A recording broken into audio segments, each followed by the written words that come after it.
El Rickshow, la vuelta semanal al mundo. Bienvenidos y bienvenidas a una nueva entrega del Rickshow. Hoy es sábado 25 de octubre, os habla Javier Sánchez. Hoy nos fijamos en los nuevos ataques por parte de Israel en la Franja de Gaza a pesar del alto el fuego, repasamos las nuevas sanciones de Estados Unidos y la Unión Europea contra Rusia y ponemos el foco en el naufragio de una embarcación frente a las costas de Túnez que se ha cobrado la vida de al menos 40 personas. La imagen de la semana muestra los entierros de decenas de cuerpos sin identificar en Gaza y hacemos paradas también en lo ocurrido en Haití, Venezuela, Bolivia y Japón. Empezamos. El recorrido. Siguen cayendo bombas sobre la Franja de Gaza más de 2 semanas después de la entrada en vigor del acuerdo de alto el fuego entre Israel y Hamás. El pasado domingo, Israel lanzó varios ataques aéreos sobre Rafah y Khan Yunis tras acusar de nuevo a Hamás de violar el alto el fuego, algo que niega el grupo islamista. Los ataques terminaron con la vida de al menos 36 palestinos. Las agresiones se han mantenido también esta semana. El jueves, fuentes del hospital Nasser denunciaron ataques con drones. Un día más tarde se registraron nuevos bombardeos, pero esta vez desde el terreno. Tanques situados tras la denominada línea amarilla, el límite dentro de la franja al que se han retirado las tropas israelíes tras la entrada en vigor del acuerdo, abrieron fuego en las inmediaciones de Khan Yunis. En los 16 días que lleva vigente la tregua, cerca de 90 personas han muerto y más de 300 han resultado heridas en la franja. En paralelo, la Organización Mundial de la Salud logró evacuar este miércoles a más de 40 pacientes en estado crítico. Es la primera operación de este tipo en más de 2 años de asedio israelí que ha podido realizar la agencia de la ONU, que advierte de que en la franja quedan al menos 15.000 personas que deben ser evacuadas urgentemente. Pese al alto el fuego, las organizaciones humanitarias siguen encontrando en Israel un muro para acceder a la franja. Esta semana, 41 ONGs han instado formalmente al gobierno de Netanyahu que permita el flujo de ayuda humanitaria.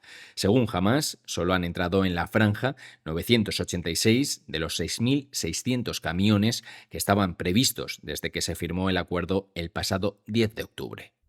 El presidente estadounidense Donald Trump vuelve a endurecer su posición contra Rusia. El Departamento del Tesoro anunció este miércoles un paquete de sanciones contra 2 de las principales petroleras del país, Rosneft y Lukoil.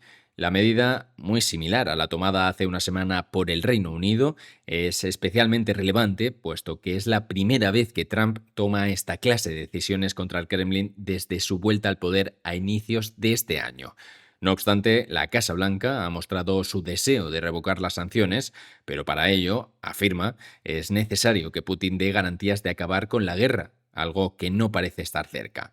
Este mismo miércoles, Rusia lanzó varios ataques sobre Kiev y otra docena de localidades ucranianas y terminó con la vida de al menos 7 personas, entre ellas un bebé de 6 meses. En consonancia con Estados Unidos, la Unión Europea aprobó el jueves un nuevo paquete de sanciones contra Rusia, también dirigido principalmente contra el sector energético. Entre las sanciones más destacadas se encuentra el veto progresivo a las importaciones de gas natural licuado y la inclusión de hasta 117 nuevos barcos en la lista de la flota fantasma que Rusia utiliza para transportar petróleo hacia Europa de manera ilegal. También se han restringido los movimientos de diplomáticos rusos en suelo europeo y se han impuesto sanciones a empresas extranjeras que colaboran con el Kremlin a la hora de evitar los controles europeos. El presidente ucraniano Volodymyr Zelensky ha agradecido en público la toma de acciones concretas por parte de Estados Unidos y la Unión Europea. Por su parte, su homólogo ruso, Vladimir Putin, alertó el jueves del posible encarecimiento del petróleo como consecuencia de estas acciones. Al menos 40 personas, entre ellas 12 niños y niñas, murieron este miércoles al naufragar la embarcación metálica en la que viajaban frente a las costas de Magdia, en el este de Túnez. A bordo del precario barco con el que intentaban alcanzar Europa, iban otras 30 personas que fueron rescatadas con vida por la Guardia Costera. La Organización Internacional para las Migraciones detalló que entre los fallecidos había 9 mujeres, 19 hombres y 12 pequeños menores de 5 años. Este es el último capítulo de una sangría que ya ha terminado con la vida de más de 25.000 personas desde que se comenzaron a registrar las muertes en el Mediterráneo en 2014, según los datos de la Organización Internacional para las Migraciones, aunque la cifra real puede ser mucho mayor. En los últimos años, Túnez se ha convertido en uno de los principales puertos de salida de personas que buscan refugio en Europa. Las salidas, no obstante, han descendido debido al pacto migratorio firmado por la Unión Europea con Túnez en 2023, que supone en la práctica la cesión del control de sus fronteras. La Unión Europea mantiene pactos similares con otros estados como Libia, que vulneran sistemáticamente los derechos humanos a cambio de financiación. Pese a los intentos por levantar un muro contra la migración, miles de personas siguen echándose al Mediterráneo cada año para intentar llegar al continente. En este contexto, la ruta balear ha tomado fuerza en los últimos meses. En el último año, más de 6.000 personas han llegado a las costas baleares, lo que representa un aumento del 75% respecto al año anterior. El Rickshow es posible gracias al apoyo de cerca de 4.000 suscriptores y suscriptoras que nos permiten contar el mundo. Súmate a 5W y ayúdanos a acercar el mundo a otras personas por menos de 5 euros al mes.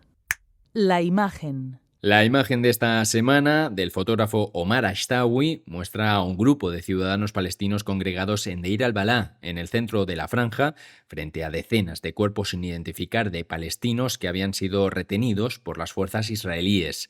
Según las autoridades palestinas en Gaza, los cuerpos mostraban claros signos de tortura.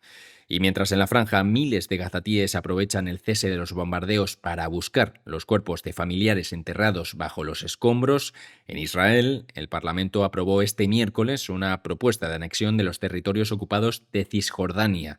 La votación abre una grieta más en la ya debilitada tregua entre Israel y Palestina.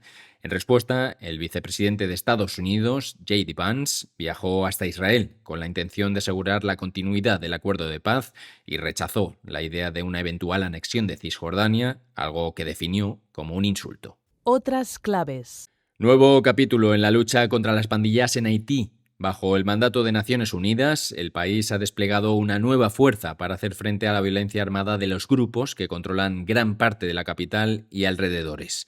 El cuerpo, bautizado como Fuerza de Eliminación de Pandillas, consta de más de 5.000 efectivos internacionales que tratarán de recuperar los territorios dominados por las bandas y restablecer la seguridad.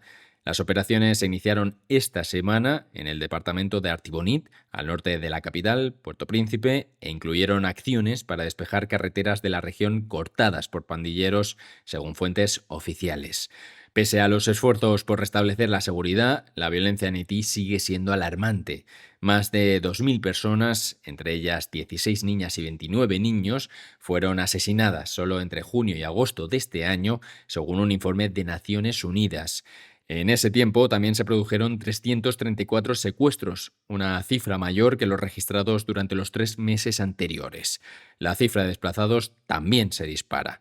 Según la Organización Internacional para las Migraciones, más de 1,4 millones de personas se han visto obligadas a abandonar sus hogares este año, la cifra más alta jamás registrada en el país.